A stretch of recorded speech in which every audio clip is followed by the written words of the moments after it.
وقتی فکر می‌کنیم دیگران می‌خواهند ما را طرد کنند. هیچ طرد شدنی در کار نیست. ما در بزرگسالیمان طرد نمی‌شویم. یعنی به گونه‌ای که مساوی با نابودی ما باشد، در قیاس با طرد در کودکی که می‌تواند بقای سالم روانی و جسمانی کودک را به مخاطره بیاندازد نیست. درست است که ما در بزرگسالیمان طرد نمی‌شویم، اما می‌توانیم آنقدر آدم‌ها را تحت فشار قرار دهیم که با ما رفتارهای طرد کننده داشته باشند. ما در بزرگسالی طرد نمی‌شویم چون رابطه‌هایمان دیگر شبیه به رابطه‌های کودکیمان نیستند. ممکن است که در کودکی طرد شده باشیم و چون بقای ما به آن رابطه‌ها و آدم‌ها بستگی داشته است، تمام تلاشمان را انجام می‌دادیم که کنار آن آدم‌ها بمانیم و بسیار بیشتر تلاش می‌کردیم که در دنیای آن آدم‌ها جایی پیدا کنیم. زیرا اگر ما را در جایگاه یک کودک می‌دیدند، ما نجات پیدا می‌کردیم. نجات از دنیایی که به نظر خطرناک می‌آمد. نجات از آدم‌های غریبه‌ای که ممکن است آسیب بزنند و نجات از برآورده نشدن نیازهای اولیه مانند غذا، سرپناه و تحصیل. اما وقتی بزرگ می‌شویم، در ما توانایی بقا رشد می‌کند و ما می‌توانیم دنیا و آدم‌ها را تجربه کنیم. حتی طرد شویم، زخمی شویم و بتوانیم به سلامت از این درد عبور کنیم و دیگر نیازمند حضور خاص آدم‌ها نباشیم.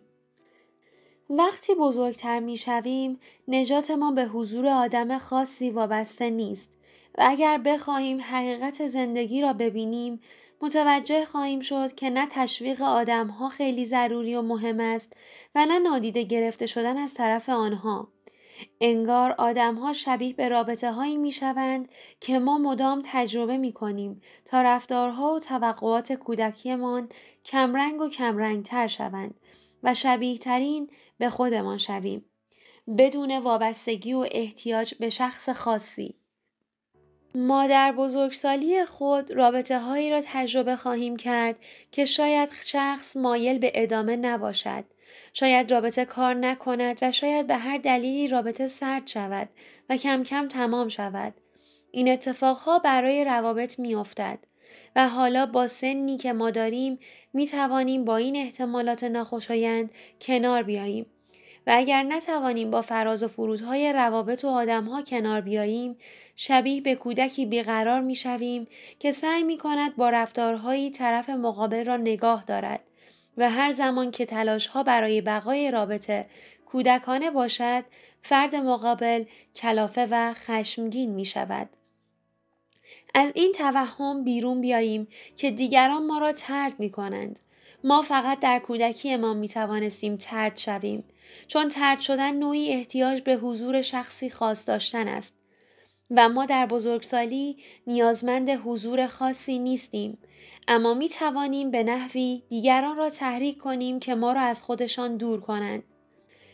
کنترل کردن، سرزنش کردن مدام، غر زدن و تخریب کردن، تهمت زدن و بدبینی و از همه مخربتر مدام توقع داشتن و یادآوری کردن که تو باید مرا ببینی و توجه کنی، از رفتارهایی است که آدمها را تحریک می کند تا شما را از خودشان دور کنند و این دور کردن، طرد کردن نیست، نتیجه رفتار خود شماست. پنه، ممکن است از کلمه طرد شدن در بزرگسالی هم استفاده کنیم، اما این به معنای واقعی طرد شدن نیست. پایان.